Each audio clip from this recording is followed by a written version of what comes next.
Umar ini dipanggil Nabi yang mulia, Abu Hafs. Hafs artinya singa. Abu Hafs artinya singa.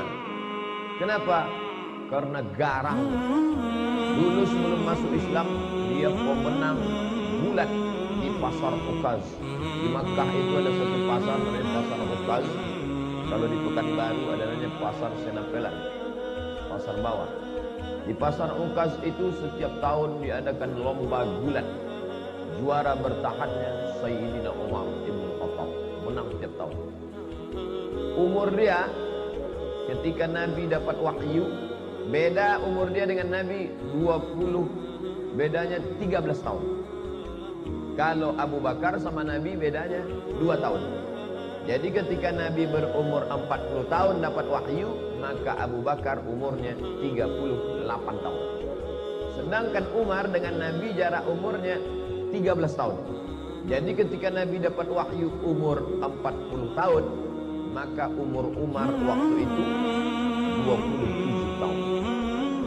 27 kalau sekarang yang masih anak muda, selesai S1 23, ambil S2 3 tahun 26, kemudian sedang S3 semester 2 27 tahun. Nah, muda sedang segar-segar. Itulah dia Umar bin Khattab, pemenang juara gulat bertahan.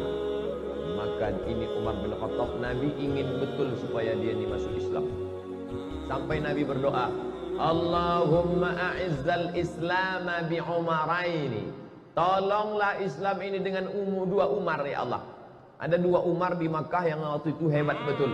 Ya Allah, tolonglah Islam ini. Kalau masuk Islam 2 Umar ini, insya Allah kuat Islam ini. 1 Umar bin Khattab, 1 Umar bin Hisham. Kalau saya sebut Umar bin Hisham, banyak orang tak tahu. Tahu Umar bin Hisham? Tidak. Kalau saya sebut nama kerennya, tahu. Umar bin Hisham, Abu Jahal. Sedangkan ini Abu Hafs, Abu Jahal, si goblok, bodoh. Abu Jahal itu apa artinya Ustaz? Bonga. Sedangkan ini Abu Hafs, singa, perkasa. Nabi minta pada Allah, ya Allah, kalau bisa 2 orang Umar ini masuk Islam, mantap Islam ini. Dan Umar bin Khattab masuk Islam. Abu Jahal mati dalam keadaan kafir. Tapi masuk Islamnya tak cepat, lama. Tahun 1 tak masuk Islam. Tahun beda dengan Abu Bakar. Abu Bakar tahun 1 langsung masuk Islam. Tahun 2, tahun ke-6 baru dia masuk Islam. Dia memusuhi Islam. Siapa yang masuk Islam, ada budak dia, hamba sahaya dia masuk Islam, habis disiksanya. Lalu kemudian pernah satu hari dia mau membunuh Nabi Muhammad. Keluar dari rumah, dicabutnya pedang. Jumpa sama kawannya. Kau mau kemana Umar? Aku mau memancung kepala Muhammad. Ente tahu, ente Bani Adi. Mereka pakai Bani. Anak-anak keturunan Adi disebut Bani Adi. Muhammad SAW itu Bani Hashim. Muhammad bin Abdul Muttalib bin Hashim bin Abdi Manaf. Maka dia Bani Hashim. Kau mau bunuh siapa? Aku mau bunuh Muhammad. Kau tahu tak Muhammad itu siapa? Muhammad, anak Abdullah, anak Abdul Muttalib, anak Hashim, anak Abdi Manaf, anak Qusay. Qusay itulah yang membangun kota Makkah ini. Kalau sampai anak cucu kemanakan mereka ini mati, ente habis nanti. Akhirnya tak jadi dia bunuh Nabi Muhammad Sallallahu Alaihi Wasallam. Suatu hari dia bertamulah ke rumah adiknya. Nama adiknya Fatimah bintul Khattab. Nama dia Umar bin Khattab. Fatimah bintul Khattab ini punya suami namanya Sa'id. Dia dah dapat kabar si Sa'id sama adiknya ini masuk Islam sudah. Tapi berita itu masih isu lagi. Masih infotainment. Masih was-was. Maka datanglah dia bertamu. Kebetulan si Sa'id sama Fatimah sedang baca Quran. Tapi suara mereka pelan-pelan. Nama penjaganya namanya Khabbab. Khabbab, ya. Adikku tadi baca apa? Tak ada kata Khabbab. Tapi aku dengar sesuatu. Masuk dia ke dalam, ditinjunya adiknya. Pertama adik iparnya dia tinju. Tentu menang, kalau dia pemenang bulat tiap tahun. Habis dia tinju adik iparnya, lalu kemudian adik dia perempuan yang lemah itu dia tinju. Tapi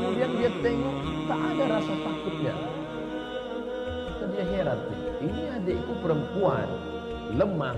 Tapi ketika kita kan bisa menengok orang, kalau kita gertak dia takut, pucat dia lari. Ini enggak. Berdarah, keluar darah dari wajah Fatimah bintul Khattab, tapi dia tak takut. Maka Umar mengaku, setelah dia masuk Islam baru dia ngaku. Apa kata dia? Kata dia, sya'urtu bid-du'fi lamma ra'aitu dama kharaja min wajhiha. Aku tiba-tiba merasa diriku lemah ketika aku tengok darah keluar dari wajahnya.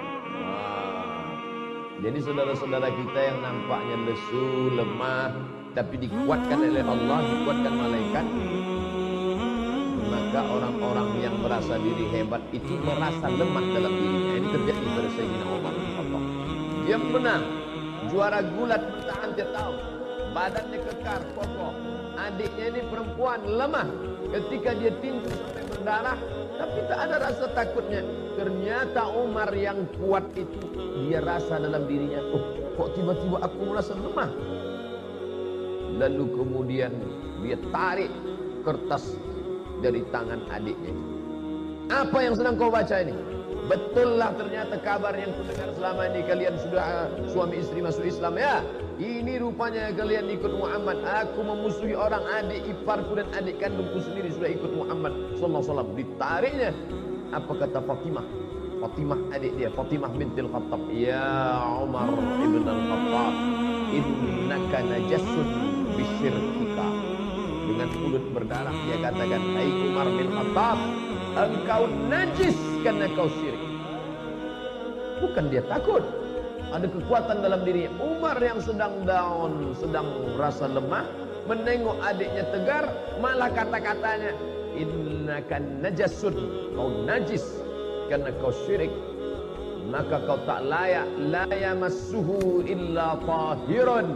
Tidak ada yang layak memegang lembaran ini. Waktu itu belum ada Quran 30 juz. Jangan bayangkan Umar memegang besar begini. Enggak, lembaran-lembaran, suhuf namanya, lembaran, selembar-lembar. Ada ditulis di tulang onta, ada ditulis di pelepah korma, ada ditulis di batu-batu. Tapi ada kertas yang masuk, karena Mesir sudah ada kertas. Mereka sudah punya hubungan dagang. Orang-orang Yahudi sudah ada mereka, kertas tak banyak. Salah satu kertas itu dipegang oleh Fatimah, ditarik oleh Umar bin Khattab. Ketika itu bangkit keberanian Fatimah karena membela Quran, tak boleh dipegang oleh orang bernajis. La yamassuhu illa tahirun. Tak boleh memegang ini kecuali orang yang suci.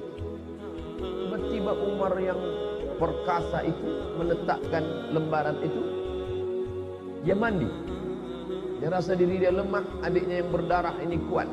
Ini menunjukkan bahwa fisik kita ini sebenarnya hanya casing sampul saja, tapi di dalam itu ada kekuatan ruh yang luar biasa. Perempuan lemah, mulut berdarah, tapi kalau kuat ikatannya dengan Allah, dia kuat. Umar bin Khattab pemenang gulat, perkasa, tapi kalau dia lemah hubungan dengan Allah, dia lesu, dia kalah. Lalu kemudian dia pun mandi. Setelah mandi, dia balik. Penasaran dia kertas itu, tapi dia tengok. Oh, ma anzalna alaikal qur'ana litasqa. Kebetulan yang dibaca adiknya itu surat Toha. Toha, ya Muhammad sallallahu alaihi wasallam. Ma anzalna alaikal qur'ana litasqa. Tidaklah kami turunkan Al-Quran ini kepada engkau supaya engkau menjadi susah. Dia tengok susunannya pelan-pelan. Orang Arab sastrawan, bahasa Arab mereka halus, sastra. Dia bisa membedakan, ini bukan bahasa orang biasa. Akhirnya hatinya lunak dan lembut. Lalu kemudian dia pun segera untuk menjumpai Nabi Muhammad sallallahu alaihi wasallam. Waktu itu Nabi sedang berada di rumah Al-Arqam bin Abil Arqam. Itu markas mereka berkumpul di kota Makkah Al-Mukarramah. Masih dakwah sembunyi-sembunyi, tak ada berani terang-terangan. Lalu kemudian Nabi yang menjaga Nabi waktu itu 40 orang laki-laki perkasa. Di antara yang menjaga Nabi itu adalah Asadullah, singa Allah. Dia adalah Hamzah bin Abdul Muttalib. Nah, ini jumpa singa sama singa. Hamzah Asadullah, Umar Abu Hafs. Petarung sama petarung. Lalu Umar pun masuk ke dalam rumah Al-Arqam bin Abil Arqam. Maka yang pertama kali menyambut dia adalah singa, disambut oleh singa. Apa kata Hamzah bin Abdul Muttalib? Kalau kau datang untuk menyerah, kami terima engkau. Tapi kalau kau datang untuk membunuh Muhammad, qatalnaka bisayfik, kami akan bunuh engkau bukan dengan pedang kami. Kami bunuh engkau dengan pedang engkau sendiri. Penghinaan yang luar biasa. Kalau ada orang dibunuh dengan pedang orang lain, biasa.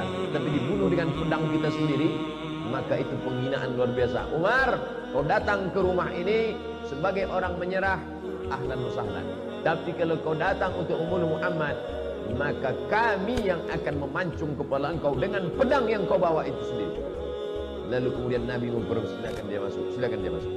Kemudian setelah dia masuk, Nabi bertanya, "Ma ja'abik?" Apa yang membuat kau datang kemari? Yang buat kau datang kemari apa, wahai Umar? Waktu itu Umar menjawab, "Ji'tu li'u'mina bika, ji'tu li'u'mina billah wa bika wa billadzi unzila ilaik." Aku datang untuk percaya kepada Allah, percaya kepada engkau bahwa engkau Rasulullah, dan percaya kepada apa yang diturunkan kepada engkau yang tadi baru saja kubaca di tangan adikku bernama Fatimah binti Al-Khattab. Dia Umar bin Al-Khattab. Lalu kemudian dia pun bersyahadat di hadapan Nabi SAW. Lalu sahabat semuanya gembira senang karena terkabullah doa Nabi. Salah satu Umar masuk Islam, Umar bin Khattab. Lalu sahabat bertanya, "Alasna alal haq?" Apakah kita ini dalam kebenaran? Apa kata Umar? Untuk apa lagi kita bersembunyi? Maka sejak itulah orang berani membaca Quran dengan suara jahat. Sebelumnya kalau baca Quran seperti dengungan tawon di dalam sarang. Setelah Umar bin Khattab masuk Islam, mereka berani karena ada dua singa yang sudah mengawal Nabi Muhammad SAW. Yang satu Hamzah bin Abdul Muttalib Asadullah, yang satu lagi adalah Umar Al-Faruq Abu Hafs. Maka mereka baca Bismillahirrahmanirrahim, Taha ma anzalna alaikal Qur'ana litashqa. Maka mereka lantang membacanya. Lalu kemudian Islam pun menjadi kuat dengan berbagai cobaan dan ujiannya, sampailah pada masa hijrah. Lalu kemudian Umar bin Khattab termasuk orang yang pertama golongan yang ikut hijrah bersama Nabi Muhammad sallallahu alaihi wasallam. Jadi kalau Nabi hijrah umurnya 53 tahun kurang 13, berarti Umar waktu hijrah itu umurnya 40 tahun. Sebayalah dengan saya sekarang 50. Umar bin Khattab waktu itu sebaya, tapi badannya tak sebaya. Dia pada juara bulan juga. Umar bin Khattab tinggi, besar. Lalu kemudian dia pun pindah ke kota Al-Madinah Al-Munawwarah mengikuti Nabi SAW. Anaknya dinikahkannya dengan Nabi SAW, itulah bernama Hafsah Ummul Mukminin. Makanya Abdullah bin Umar banyak meriwayatkan hadis. 7 di antara sahabat Nabi yang banyak meriwayatkan hadis adalah Abdullah bin Umar. Kenapa Abdullah bin Umar bisa banyak hadisnya? Karena dia punya kakak menikah dengan Nabi. Maka dia bebas main jalan di rumah Nabi, yaitu Hafsah. Maka Nabi itu abang ipar dia. Lalu kemudian setelah Nabi meninggal, naiklah penggantinya, yaitu Abu Bakar As-Siddiq. Bermusyawarah mereka di satu tempat namanya Saqifah Bani Sa'idah. Nanti Bapak Ibu pergi umrah, ini Masjid Nabawi mengarah ke kiblat, tengok di sebelah kanan masjid.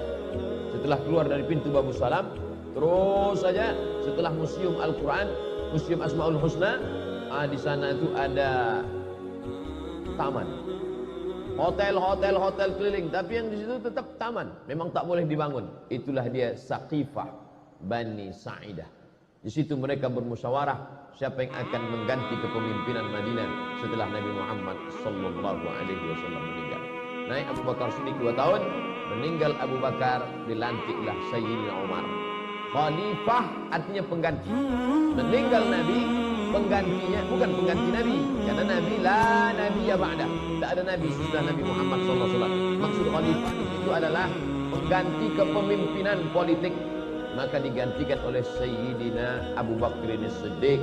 Setelah Abu Bakar meninggal, naik pengganti Abu Bakar. Maka nama menjadi dua. Kalau Abu Umar, Abu Bakar, Khalifatu Rasulillah, pengganti Rasulullah. Ketika meninggal Abu Bakar, naik Umar, namanya terlalu panjang. Khalifati Rasulillah, penggantinya Rasulullah. Maka ini namanya tidak menarik. Masa namanya siapa itu? Khalifahnya Rasulullah. Nanti kalau tiga, khalifah Rasulullah. Maka muncullah nama baru. Dia dipanggil dengan Amirul Mukminin. Ialah pemimpin pertama yang dipanggil dengan Amirul Mukminin, Umar ibn Khattab. Kalau khalifah, Abu Bakar Siddiq. Amirul Mukminin, Umar bin Khattab. Di masa pemerintahan Umar bin Khattab muncul ijtihad baru. Pertama, dibentuknya surtoh, polisi. Pada masa Abu Bakar tak ada. Pada masa Umar, situlah ada kepolisian kota Madinah Al-Munawwarah. Pada masa Umar bin Khattab, tentara dikasih gaji bulanan, rawatib namanya. Sebelumnya tak ada. Sebelumnya kalau perang, habis perang baru dapat harta rampasan perang, ghanimah namanya. Tapi pada masa pemerintahan Umar, digaji pokok. Perang tak perang, pokoknya dapat. Itu pada masa Umar bin Khattab. Pada masa Umar bin Khattab dibangunlah rumah wakaf. Sebelum itu tak ada. Sebelum itu Baitul Mal saja, tapi ini khusus dibuatkan rumah wakaf. Pada masa Umar bin Khattab pula dibangun diwan. Diwan itu kantor. Sebelumnya tak ada kantor. Zaman Nabi tak ada kantor. Zaman Abu Bakar tak ada kantor.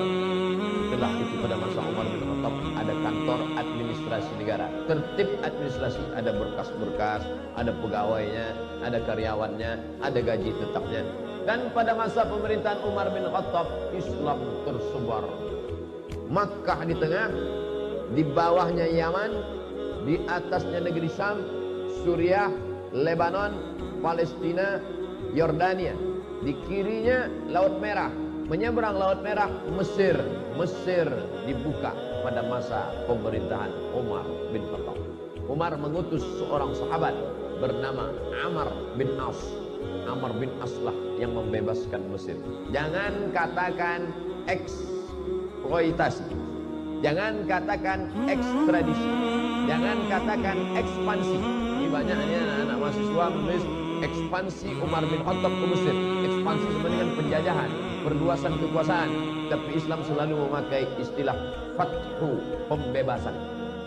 Mesir dibebaskan. Dibebaskan dari apa? Dibebaskan dari menyembah berhala, dibebaskan dari menyembah matahari, dibebaskan dari menyembah sungai Nil kepada menyembah Allah Subhanahu wa taala. Mesir agama nenek moyang mereka menyembah dewa matahari, Ra namanya. Nanti kalau pergi ke museum Mesir, nampak ada bulat matahari, di kiri kanan bawah atas keluar tangan dewa matahari sedang mengulurkan nikmat-nikmatnya. Karena kalau matahari tak ada, maka tidak akan tumbuh gandum. Kalau gandum tak tumbuh, tak akan mati, tak akan makan, mereka akan mati. Maka mereka menyembah matahari. Di dunia ini sampai hari ini masih ada orang menyembah matahari. Jepang, lalu kemudian Mesir itu menyembah matahari, dan orang Arab jahiliyah pun menyembah matahari. Makanya tak boleh kita sholat sunat isyraq sebelum matahari lewat setinggi gala, karena itu adalah waktu yang dipakai untuk orang kafir jahiliyah menyembah matahari. Maka disebut ada istilah qarnai syaitan, dua tanduk setan. Ketika matahari terbit, ini bumi, ini matahari, naik matahari terbit. Ketika matahari terbit, datang dua tanduk setan.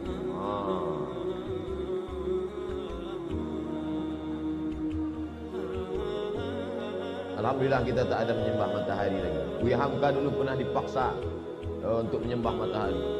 Baik, kata penjajah Jepang, tak mau Buya Hamka. Ini tentang menyembah matahari. Lalu kemudian masuklah Kristen ke Mesir, dan orang Mesir pun beragama Kristen Ortodok Koptik, tidak Katolik. Sedangkan Romawi Katolik. Mesir Koptik beda mazhab. Maka Katolik menjajah Koptik. Begitu ceritanya. Orang Koptik Mesir ini merasa terjajah oleh Romawi yang Katolik. Datanglah Islam membebaskan mereka dari penjajahan. Bukunya ditulis oleh Syekh Muhammad Al-Ghazali, gurunya Syekh Yusuf Al-Qaradawi. Makanya Mesir itu masuk Islam tidak dengan perang. Kenapa?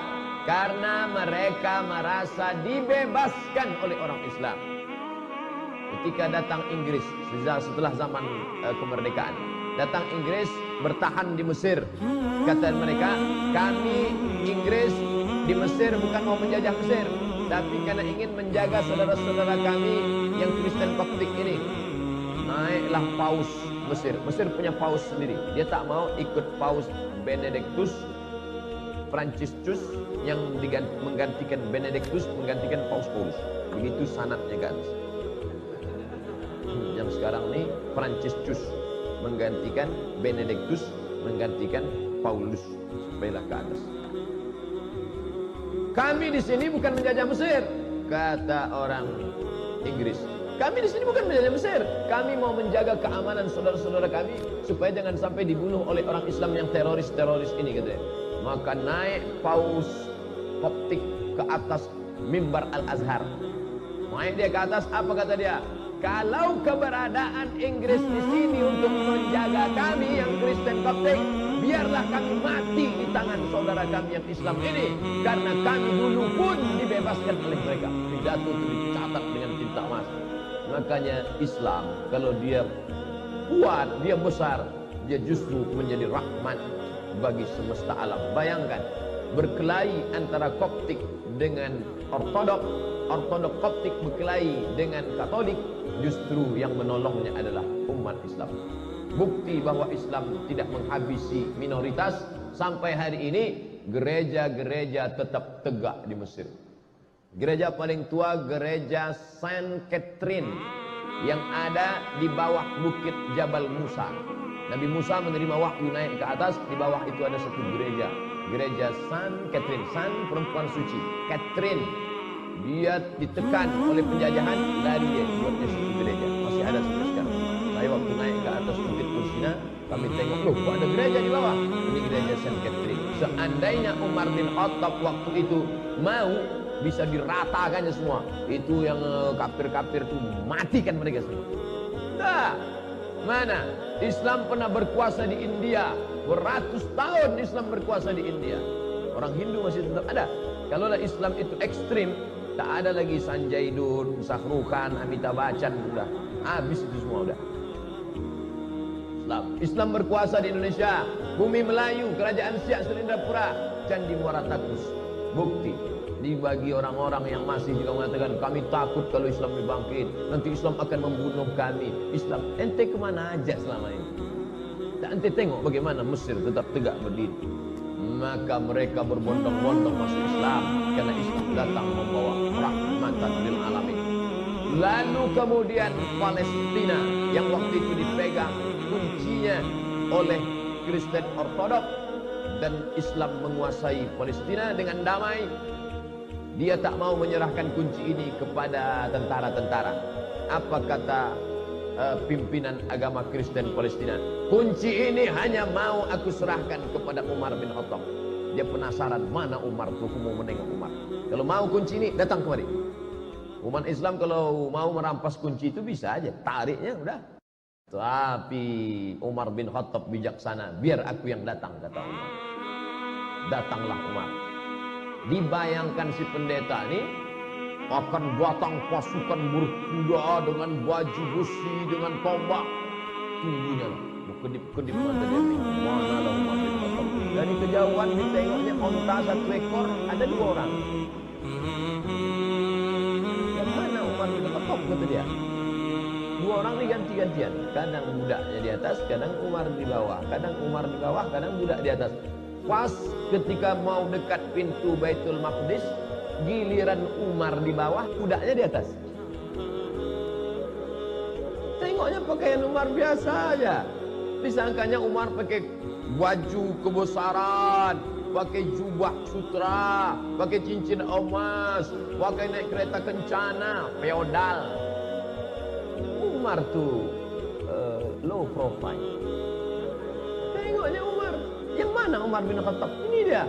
Ini Umar bin Khattab yang menguasai dari Yaman sampai ke Palestina, sampai ke Mesir itu. Ya, inilah dia. Maka mereka terkejut. Lalu kemudian Umar dipersilakan sholat di gereja tempat lahirnya Isa alaihissalam. Silakan Umar sholat. Umar tak mau. Sholat dia di depan gereja. Ini gereja, sholat dia di depan gereja. Selesai dia sholat, orang bertanya, kenapa kau tak mau sholat di dalam gereja itu Umar? Nanti kalian tengok. Sekarang barulah orang terkagum sama Umar. Kenapa? Bekas sujud Umar sholat itu, itulah didirikan masjid sekarang, namanya Masjid Umar bin Khattab, berhadap-hadapan dengan katedral kelahiran Isa alaihissalam. Bayangkan kalau Umar bin Khattab sholat di gereja itu, apa yang terjadi? Rata gereja itu jadi masjid. Tengok Umar bin Khattab bijaksana. Begitulah dia. Tapi ada satu api dalam sekam, sakit hati dia. Siapa dia? Ketika Umar bin Khattab membebaskan Persia, Makkah di tengah, Yaman di bawah, Syam di atas, Mesir di kiri. Di kanan ini ada Persia. Persia lebih kuat daripada Roma. Makanya dalam Quran ada suatu surat namanya surat Ar-Rum. Ghulibatir Rom. Bangsa Romawi pernah kalah. Siapa yang mengalahkan Romawi? Persia. Persia paling hebat. Dan Persia dikalahkan oleh Umar bin Khattab. Jika Romawi dikalahkan Persia dan Persia dikalahkan Umar, maka Umar menguasai dunia. Tapi ternyata ada satu orang dendam, kesumat, sakit hati. Ditikamnya lah Sayyidina Umar pada tanggal 24 Zulhijjah, hari Rabu, saat rakaat pertama sholat.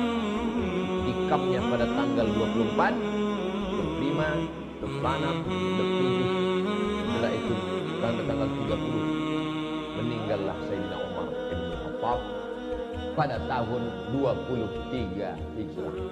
Umurnya pas 63 tahun.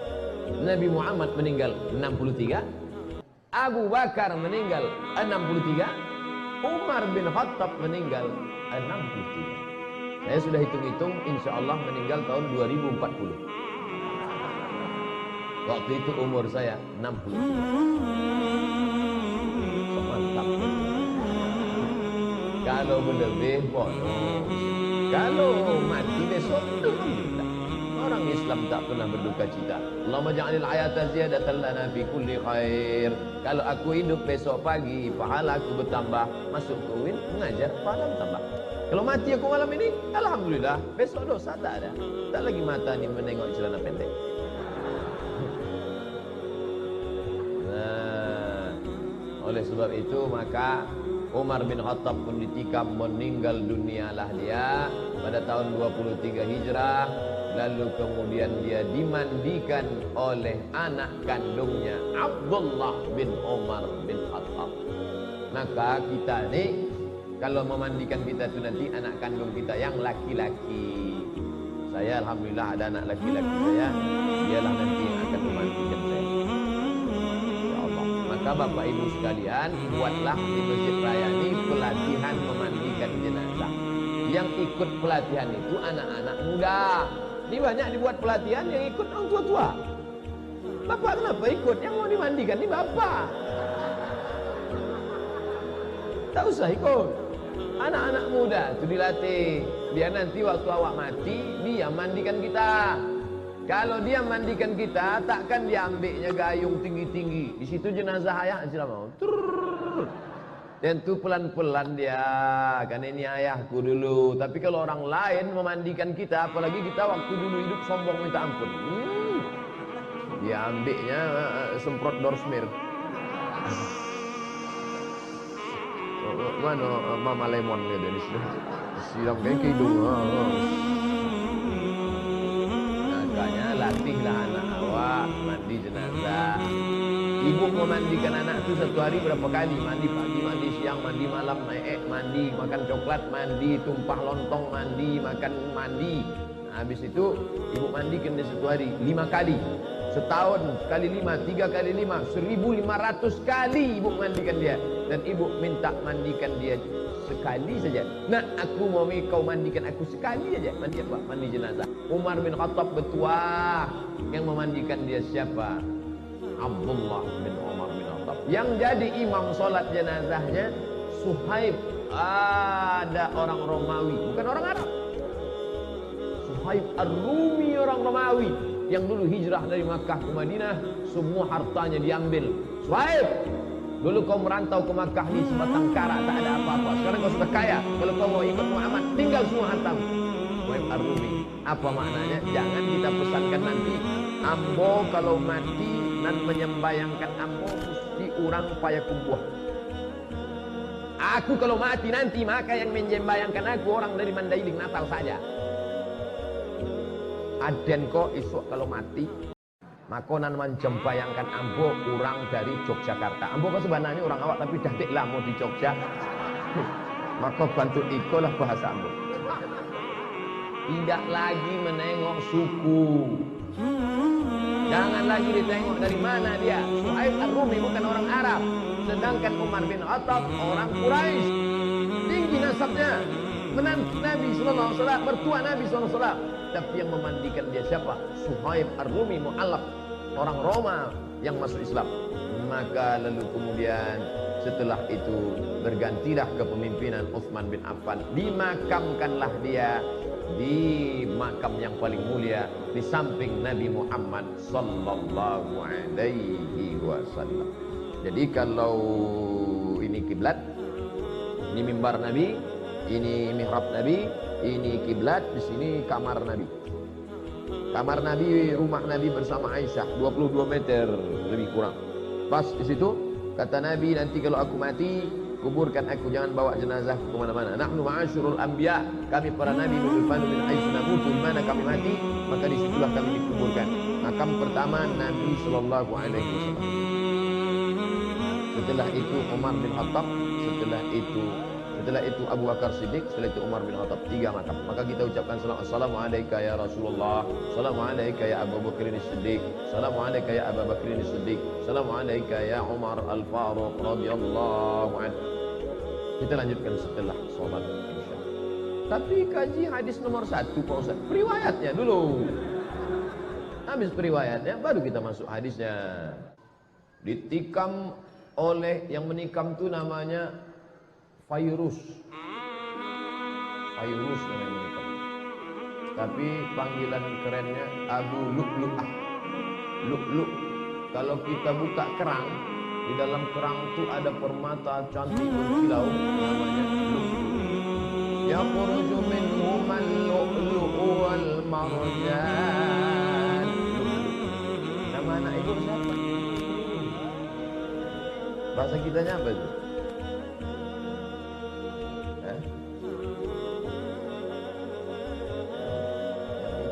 Yang di dalam kerang itu apa namanya? Mutiara, lu'lu'. Yakhruju minhum al-lu'lu'. Abu Lu'lu'ah. Dia inilah Majusi yang menikam pada tanggal 26 ditikamnya, berdarah 4 hari, meninggal Sayyidina Umar bin Khattab. Dia minta dimakamkan di samping Nabi Muhammad sallallahu alaihi wasallam. Waktu hidup berkawan, setelah meninggal bersahabat dekat kuburan, meninggal nanti di akhirat pun dalam surga bersama Nabi Muhammad sallallahu alaihi wasallam. Kita di dunia tak berkawan, kubur jauh minta ampun, mati pun tak jelas. Sudahlah hidup tak berkawan sama Nabi, kubur kita entah di mana makam Nabi, maka paling tidak stasiun yang ketiga ni dapatlah hendaknya nanti kita ni semua bersama Nabi Muhammad sallallahu alaihi wasallam. Amin ya rabbal alamin. Tak boleh salat di masjid yang ada kubur. Itu Masjid Nabawi. Itu kan kubur Nabi. Umar tu Nabi rupanya. Kan tidak. Yang tak boleh itu bacalah kitab. Nah, paling ujung-ujungnya 37 masalah populer. Enggak. Sah buku itu. Al-Bayan lima yushghilul adhan, ditulis oleh Mufti Mesir Syekh Ali Jum'ah. Bedakan antara tiga: sholat di masjid yang ada kubur, merubah kubur jadi masjid, atau sholat ke kubur. Itu beda, jangan dicampur aduk. Saya bagi tiga: sholat di masjid yang ada kubur, sholat menghadap kubur, atau merubah kubur jadi masjid. Yang haram itu yang mana? La'anallahu yahud an-nasara, Allah melaknat Yahudi dan Nasrani, ittakhadhu qubur anbiya'ihim masajid, merubah kubur jadi masjid. Itu yang tak boleh. Makam Santo Thomas dirubah mereka menjadi tempat ibadah. Itu maksud hadis Nabi. Ini di bawah masjid ini ada kubur. Mana ada? Meninggal Abdul Somad, dikuburlah di makam Abdul Somad. Setelah itu tak lama datang traktor meratakan. Habis itu di masjid, dibangun masjid di atas. Silakan sholat di masjid. Masjid apa namanya? Masjid As-Somadiyah. Haram sholat di masjid. Sekarang diisukan kemana-mana, tak boleh sholat masjid al-kubur, tak boleh sholat masjid al-kubur. Maka masjid-masjid semua di bumi ini ada kubur. Dari mulai Aceh sana, Masjid Baitur Rahman, kubur. Turun ke bawah, Masjid Al-Masun, Medan, Masjid Raya, di samping Istana Maimun, kubur Sultan. Turun ke bawah, Masjid Sahabuddin, Istana Siak, kubur. Yang tak boleh itu kubur itu diratakan, dibangun masjid di atasnya. Ini ditulis Syekh Ali Jum'ah, guru besar Al-Azhar, Mufti Mesir. Ini tentang masalah. Lalu kemudian sampai 4 hari kena tikam meninggal. Padahal Umar bin Khattab itu tak ada orang lebih sakti daripada Umar bin Khattab. Tembus dulu. Jadi kalau ada orang mengatakan orang bakti Umar bin Khattab, apa kata Nabi? Lau kana nabiyan ba'di lakana Umar. Seandainya ada nabi sesudah aku, pasti Umar ini jadi nabi. Bagaimana iman Umar? Masalaka Umar fajjan qattu illa salaka syaitanu fajjan ghaira fajjika. Seandainya Umar lewat di suatu jalan, maka setan akan mutar di jalan yang lain. Kalau Umar bin Khattab lewat di jalan Ahmad Yani, maka setan mutar ke jalan Sudirman. Takut dia seperjalan. Kita bersanding-sanding sama setan. Kan jauh dari setan. Tidur sama setan, makan sama setan, WC sama setan. Umar bin Khattab luar biasa. Dan pikir, apa yang diinginkan Allah? Allah ingin dia mati syahid. Yang menikamnya itu Fairuz Abu Lulu'ah. Inilah majus yang jahat. Ada pula orang membangun makamnya. Makam Fairuz Abu Lulu'ah dibangun megah, pakai lampu-lampu, pakai taman-taman. Siapa yang membangunnya? Syiah. Kata mereka ini pahlawan karena sudah berhasil membunuh orang paling jahat di dunia, yaitu Umar bin Khattab, karena merampas kekuasaan Sayyidina Ali bin Abi Thalib. La haula wa la quwata illa billahil aliyil azim. Tidak ada konflik antara Umar dengan Ali. Tahu tidak? Umar punya istri namanya Ummu Kulthum. Ummu Kulthum. Ummu Kulthum itu anak siapa? Anak Sayyidina Ali. Ali menikahkan anaknya kepada Umar. Jadi kalau ada orang mengatakan Umar dengan Ali itu musuh bebuyutan, la ilaha illallah, bacalah balik. Tidak ada permusuhan antara Ahlul Bait dengan Umar bin Khattab. Cintanya Ali kepada Umar, dinikahkannya anak gadisnya namanya Ummu Kulthum dengan Umar bin Khattab. Umar nama, kalau memang benci kita sama orang, takkan kita pakai namanya. Tapi Ali punya anak, dibuatnya 2 kali Umar. Umar Wahid, Umar Sani. Umar Cie, Umar Duo. Saking kan cintanya dia kepada Sayyidina Umar bin Khattab. Dan ketika Umar menjadi khalifah, maka Sayyidina Ali diangkatnya menjadi Watim Pres. Mana pula ada Watim Pres waktu itu? Agak-agaknya macam itulah. Dewan Pertimbangan Khalifah Watimah Sayyidina Ali bin Abi Thalib. Jadi mereka berkawan bersahabat baik. Maka kata Sayyid Muhammad Alawi Al-Hasani Al-Maliki, ulama hadis dari Makkah, kalau kau tengok ada orang berilmu tapi mencaci maki sahabat Nabi, itu adalah khatul ahmar, garis merah. Jangan kau ambil ilmu dari dia. Kalau ada nanti ustaz mencaci maki Abu Bakar, mengejek-ejek Umar, bahkan apa pesan Imam Syafi'i, kalau kau solat tiba-tiba imammu itu Syiah, jangan kau belakang dia, pergi sana cari, tak usah kau solat sama dia. La tusalli khalfa Rafidhi, jangan kau solat di belakang Syiah Rafidah. Al-Buwaiti bertanya, sifhum lana, bagaimana kami tahu dia Syiah? Jubahnya sama, sorbannya sama, bagaimana kami tahu dia Syiah? Man qala inna Aba Bakar